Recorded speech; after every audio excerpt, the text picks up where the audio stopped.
introduce to you the next president of the United States, Andrew Yang!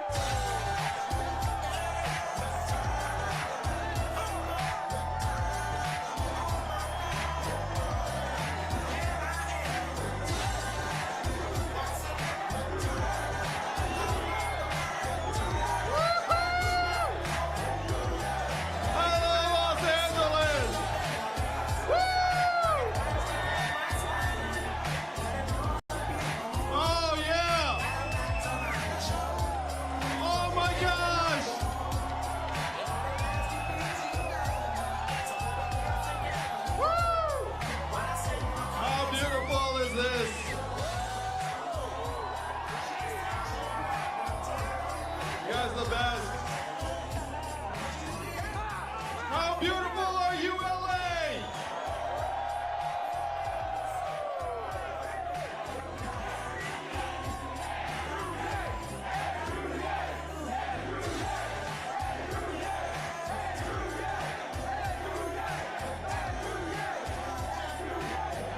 Yes! So many beautiful humans here in Los Angeles tonight.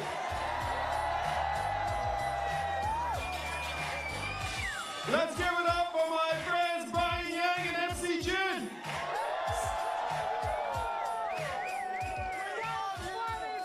You all are incredible, and we are here to close out Q3 on the high. How many of you donated to the Yang Gang in the third quarter?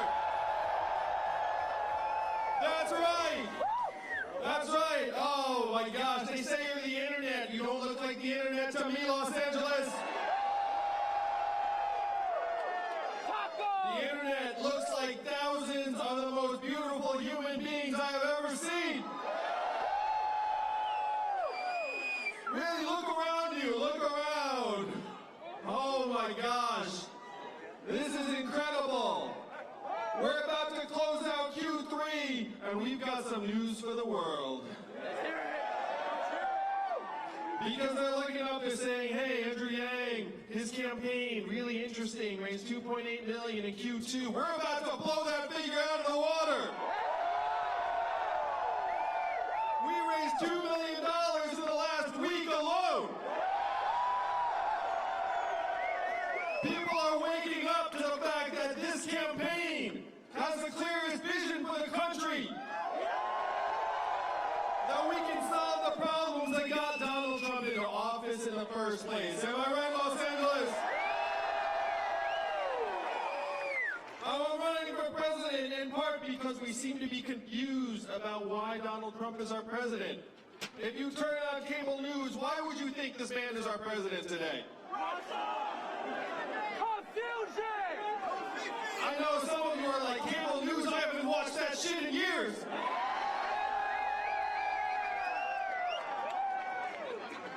But for the Americans who still watch cable news, what they get is a cocktail, a mixture of Russia, racism, Facebook, the FBI, Hillary Clinton, emails, all mixed together into this nasty cocktail.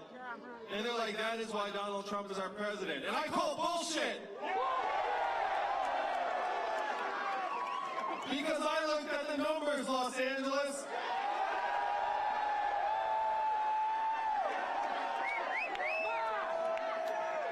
That's right, I did some fucking math.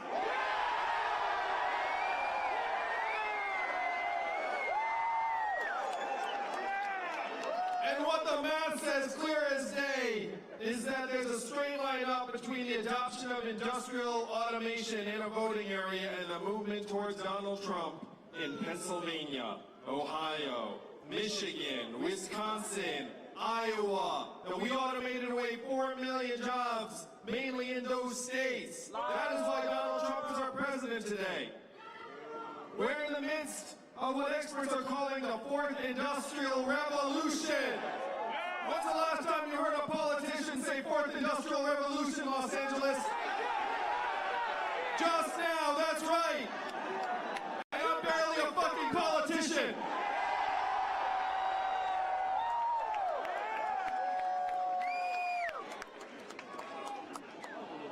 Donald Trump the cause of all of our problems, much as the talking heads like to act like that's so. He is a symptom, he's a manifestation of this economic transformation that we're in the midst of. It started with manufacturing and now it's gathering steam. How many of you noticed stores closing where you live in Los Angeles? And why are those stores closing? That's right, Amazon's like a giant black hole sucking up $20 billion in business every single year. And how much did Amazon pay in taxes last year? That's right, they paid less in taxes than everyone here in this group. Now, how is that possible? How did $1 trillion tech company pay zero in taxes? And I'm going to say that is not their fault, that is our fault. We have to be pretty fucking stupid to let $1 trillion tech company pay nothing in taxes. Am I right, Los Angeles? So here's the math. 20 billion out. Zero back in. 30% of America's stores and malls closed, and the most common job in much of the country is working as a retail clerk or cashier. The average retail worker in the United States is a 39-year-old woman making between $9 and $11 an hour. What is she going to do when her store closes? Freedom, David! Fred says she's going to cry. There will be tears shed. But not if we can help it, am I right, young guy? How many of you have noticed self-serve kiosks popping up in fast food restaurants? Not the In-N-Out, I'm happy to say. In-N-Out. In-N-Out's new. But McDonald's is rolling out self-serve kiosks in every location in the United States by 2021. What is that going to mean for the hundreds of thousands of Americans who work in food service and food preparation? When you call a big company, you get the customer service line. What do, Los Angeles? You call 000, say human, until you get someone on the line. Am I right? But in 2 or 3 short years, the software is going to sound like this. Hey, Andrew, how's it going? What can I do for you? It's going to be efficient, delightful, a little bit sexy, apparently. What is that going to mean for the 2.5 million Americans who work at call centers right now making $14 an hour? More tears. These are the trends that are shaping American life today. They're kicking more and more Americans to the curb. I'm going to talk a little bit about most common job in 29 states, driving a truck. How many of you all know a truck driver here in California? There are 3.5 million truckers in this country, and my friends right here in California are working on trucks that can drive themselves. Why do so many of my friends care about self-driving trucks? For the most American of reasons, the money. $168 billion a year in cost savings from automating away truck driving jobs. They tell me they're 98% of the way there. What is that going to mean for the 3.5 million truckers in this country and the 7 million Americans who work at truck stops, motels, diners, and retail establishments that need the truckers to get out and have a meal? So my first move, when I dug through the math,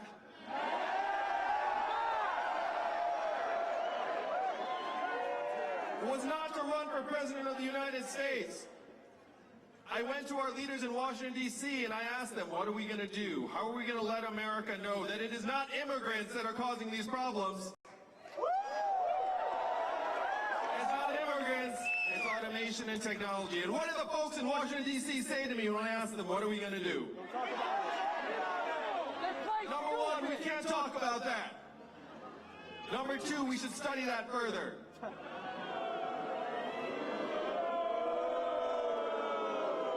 Apparently you don't like to study, Los Angeles. And number three, we have to educate and retrain all Americans for the jobs of the future. And I said, hey, that sounds really responsible, but I looked at the studies, I did the math.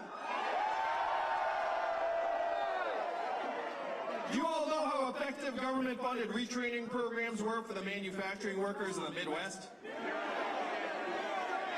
0 to 15%. That's right, gang. That's a fail.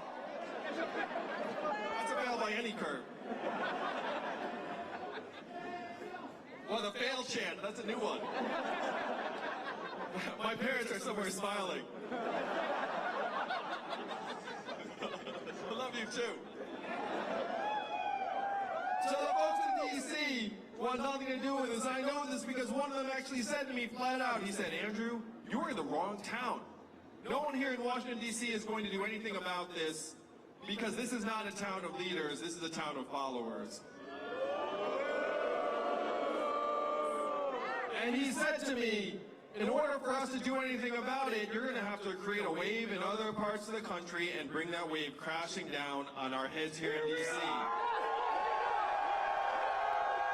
And I said, challenge accepted, Los Angeles. This is our wave. We are that wave. I'm going to go back to D.C. atop that wave. And they are not going to know what hit them, am I right? I have to say, I'm so glad I had someone with me when this guy gave me this little speech. Because you would think I was making that up, right? You would think that's some movie supervillain type speech. It turns out it was a DC lobbyist type speech. And they're very much the same thing. So that's why I'm here with you tonight, running for president, and I was 4th in the country in a recent national poll.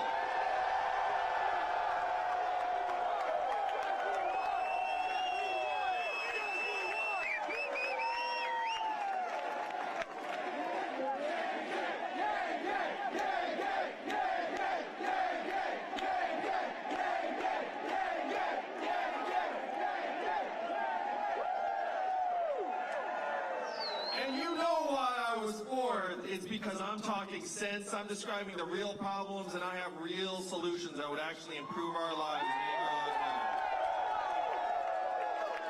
Yes! Yank says McDonald's! Thanks, right? So what are those solutions? You all remember the first time you heard about me in the campaign, how there's an Asian man running for president who wants to give everyone $1,000 a month. You remember that, Los Angeles? I want you to reflect on the first time you heard that. Nothing like the first time, right? Where the first time you heard it, you were like, ha ha, that's a gimmick, that'll never happen. But if you dig into it, you will find this is not an Andrew Yang idea. This is a Thomas Paine idea. This is a Martin Luther King idea. This is an Elon Musk idea. And soon, this is going to be the idea of the American people that takes us all the way to the White House in 2021.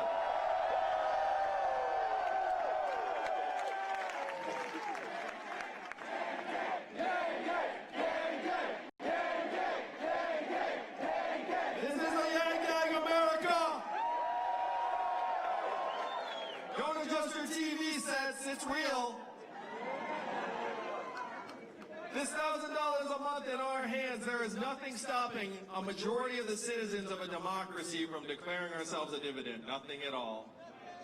It's been in effect in one state for the last 40 years. And what state is that, Los Angeles? And how does Alaska pay for it? And what is the oil of the 21st century? Marijuana, that's right, Los Angeles. It's not marijuana, you're right. It's technology, artificial intelligence, self-driving cars and trucks, big data. How many of you saw the study that just came out that said that our data is worth more than oil? Raise your hand to that. Now keep your hand up if you remember getting your data check in the mail. Facebook! What happened? Did our checks get lost? They did not get lost. They went to the Amazon headquarters, the Google headquarters, the Facebook headquarters. Oh, they're getting our data checks to the tune of billions of dollars. I say that's our information, and if anyone's getting a dividend, it should be us, right, Los Angeles? We need to rewrite the rules of the 21st century economy so that they work for us, the owners and shareholders of this country. Am I right? And when a company declares a dividend for its shareholders, everyone applauds. Everyone's like, nice job, good job. Makes sense. When Verizon, Coke, Microsoft, all those companies declare dividends, everyone's like, nice work. And you know what no one ever asks? What are the shareholders going to do with the money? Do you think Verizon's like, hey, we're going to give this dividend now, but we're going to follow you home and see what you spend it on? Of course not, because it's their money, just like this is our money, am I right? And we know how to spend it. We're going to spend it on the things that make our lives better. Daycare, car repairs we've been putting off, school loans, Little League sign-ups, making art. We know how to solve our own problems better than any politician, better than any government program. We put this dividend into our hands and it will begin the trickle-up economy from our people, our families, and our communities up.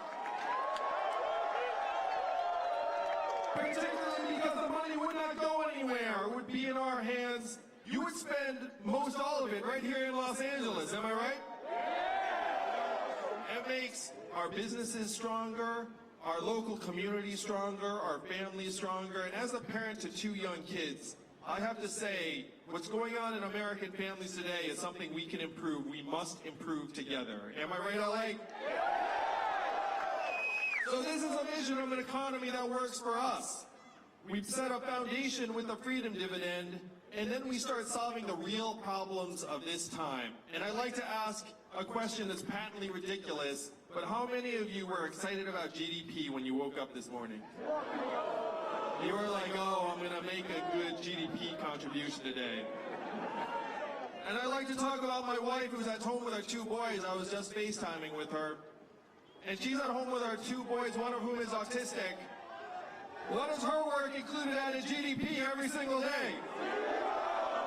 0. We know that's nonsense. We know that's the opposite of the truth, that her work is the most important and challenging and vital work that's being done in our society today. Evelyn, that's right. I love you, Evelyn. And they love you too. When someone thanks me for running for president, I'm like, you got it wrong. Thank my wife. It's just hanging on the chin. I thank her every day. I tell people I've got 2 jobs. 1, help advance our society in the time of the 4th Industrial Revolution. And number 2, stay married. I'm doing a pretty good job on both.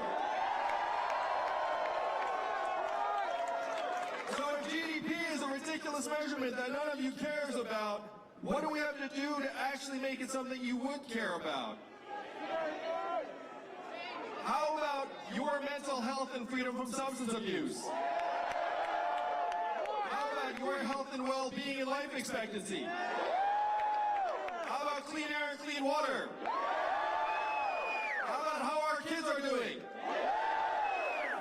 I'm going to, as your president, it will be my privilege to update GDP, say, look, this is 100 years old, really out of date, kind of useless. And then I'll update it to the American scorecard that includes those measurements, and I'll report to you all, the American people, how we're doing on a PowerPoint deck of the State of the Union every year.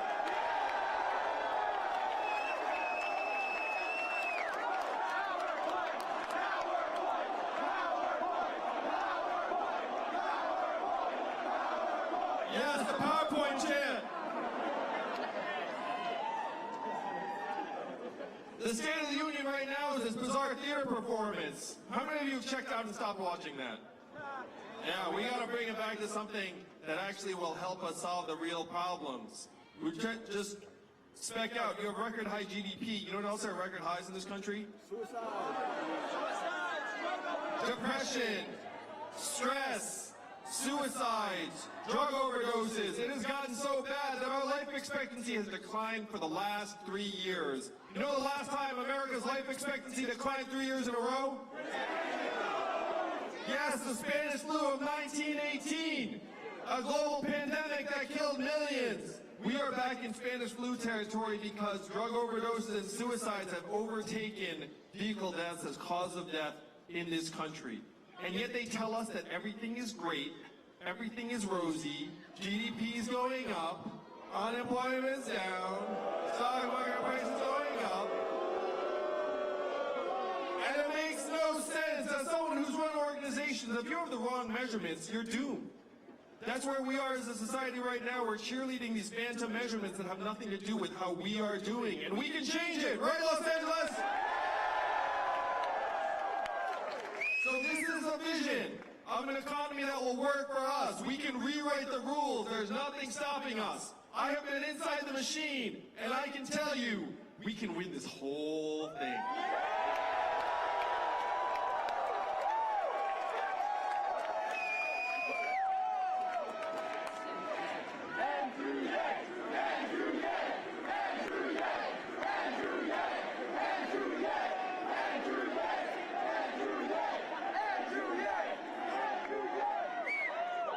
I started this campaign because I knew the machinery was weak. I knew the institutions were like on their last legs, but I got inside. I got into the middle of the belly of the beast. It's even worse than I thought. They're there. It's like the illusion of efficacy. It's so wild. You get in. Whatever you think is going on, it's a step or two below what you think is going on. I know, you're like, no way that's even possible, Andrew. No way that's possible. Oh, but it's possible. Oh, it's possible. That's one reason we're going to win the whole thing. Yang, yang. So because this is the math campaign, I'm going to break down some fun numbers for you all.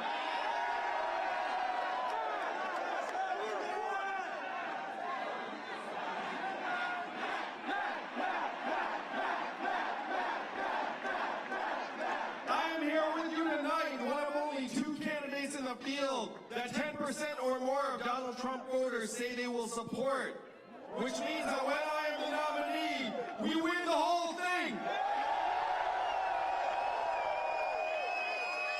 And what is the number one criteria that Democratic primary voters have for the nominee? Beating Donald Trump, that's right. They're looking around the field and they're saying, who can beat Donald Trump? Who can beat Donald Trump? Andrew Yang can beat Donald Trump!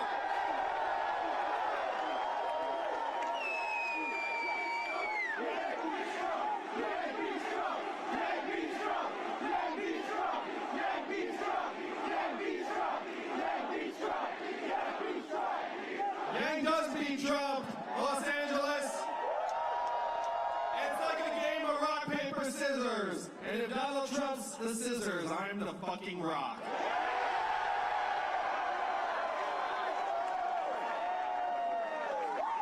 And you know who knows this? Donald Trump knows this. Donald Trump months ago said this. He cannot wait to run against everyone in the Democratic field. His one fear is that some new figure comes out of nowhere to run against him. And that figure is me, Yang Yang. Because he knows his attacks work on politicians, and his fear was that a new non-politician that is not full of shit comes out of nowhere. So, Yang beats Trump. Yang beats Trump. Yang beats Trump. Yang beats Trump. Yang beats Trump. Yang beats Trump. Yang beats Trump. Yang beats Trump. So number one, we've got the poll saying I beat Trump head-to-head by 8 points. Number two is Donald Trump's own admission that what worries him the most is a non-politician. And number three is the fact that there is only one candidate in the field that he has not touched on Twitter, and you're looking at him. Because he knows I'm better at the internet than he is.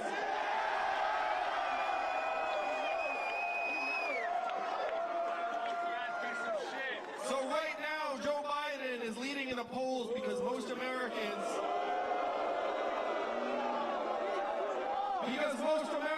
regard him as the surest bet to beat Donald Trump in 2020.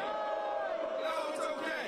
It's Okay, most Americans are not paying very close attention right now, and so they think, like, who's going to beat Donald Trump? Joe. And I've been with Joe a number of times, and, you know, a lot of Americans like Joe for very good reason. But when they wake up to the fact that there's another sure bet to beat Donald Trump, you're going to see our numbers grow and grow and grow.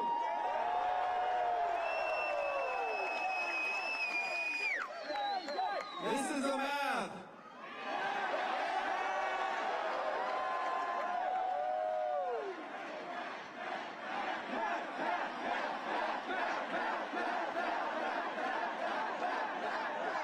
We are building a campaign that brings in people that have not paid attention to politics historically. How many of you think that describes you? Raise your hand. Not into politics. Yeah, look at that. We're activating people on every point of the political spectrum, from disaffected people who voted for Donald Trump. That's cool. Yeah, we got a couple. There we go. Let's give a round of applause.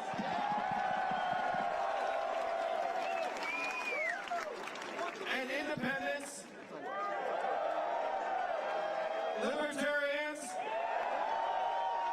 as well as Democrats and progressives. We can build a much broader coalition to take on Donald Trump in 2020 than any other candidate in the field. Now, this is a new thing here in California. How many of you know that California got moved up in the order of states in 2020? That's right, California got tired of not having a say in who's going to be the president of the United States, and this time you moved all the way up to number 5. So this is new, first time in decades, that everyone here will actually have a say in who becomes president of the United States. Historically, this is one reason why you all haven't paid attention, because it was already resolved by the time it got to you. It's true. You're rational. You're not idiots. You look up and be like, hey, it's been decided by the time it gets to us. I don't need to pay very close attention. This time, the order goes Iowa number 1, New Hampshire number 2, Nevada number 3, South Carolina number 4, and then right there at number 5, along with other people's California.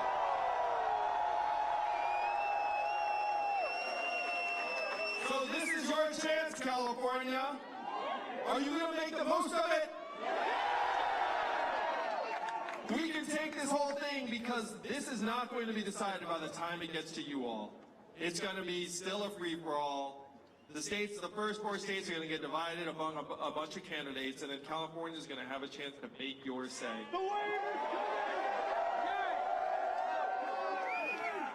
You also have mail-in voting that starts a month earlier, so believe it or not, you all can vote at the same time that Iowa votes in early February. Yeah, it's pretty wild. Like, you're moving up changes a lot of things. California is going to be in play, and what you do is very likely to determine who's going to become the president of the United States. Which I have to say is excellent news for the Yang Gang, am I right? Because the Yang Gang is very strong in California. Strong. We're going to come here. There was a recent poll, and I get along with Kamala, but I outperformed Kamala in a recent California poll.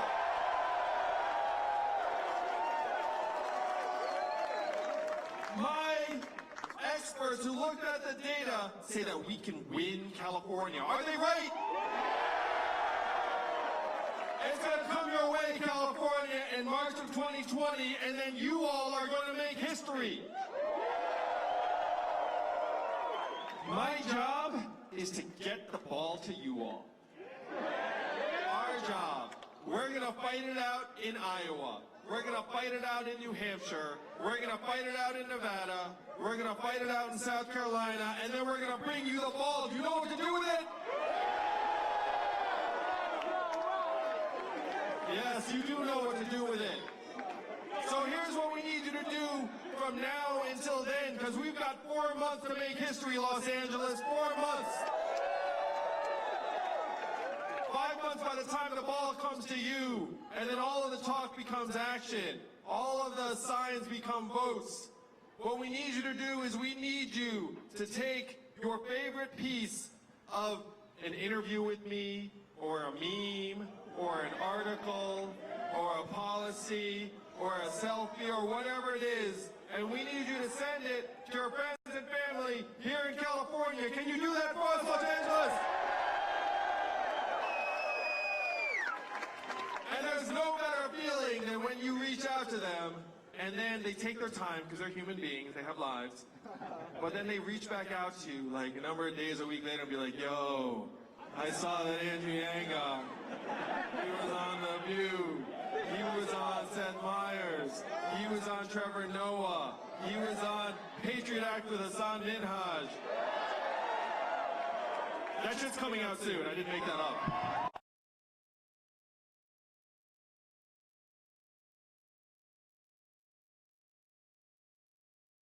Oh yeah, he can win.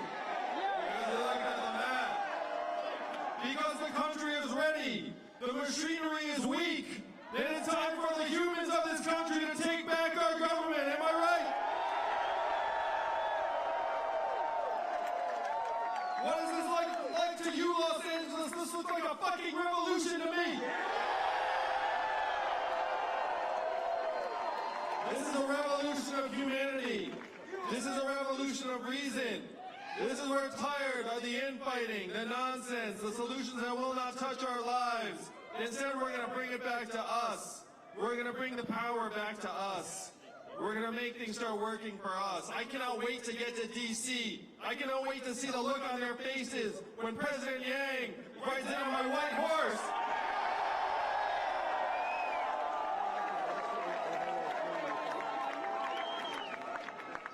We're going to let the country know that it's not left, it's not right, it's forward, and that's where we're going to go in 2020. Donald Trump's our president today in part because he got some of the problems right. He said he's going to make America great again, and what did Hillary Clinton say in response? America is already great, and that did not quite work. We have to acknowledge the depth and severity of the problems, but we have to have a new set of solutions. What were Donald Trump's solutions? We're going to build a wall. We're going to turn the clock backwards. We're going to bring the old jobs back. We have to do the opposite of these things, Los Angeles. We have to turn the clock forward. We have to accelerate our economy and society for the true challenges of the 21st century. We have to evolve in the way we think about work and value in our own place, in our own country. And I am the ideal candidate for that job because the opposite of Donald Trump is an Asian man who likes math. Let's make history in 2020, Los Angeles. I love you all. Let's make America think harder and win this whole thing. Thank you, Los Angeles. I love you all.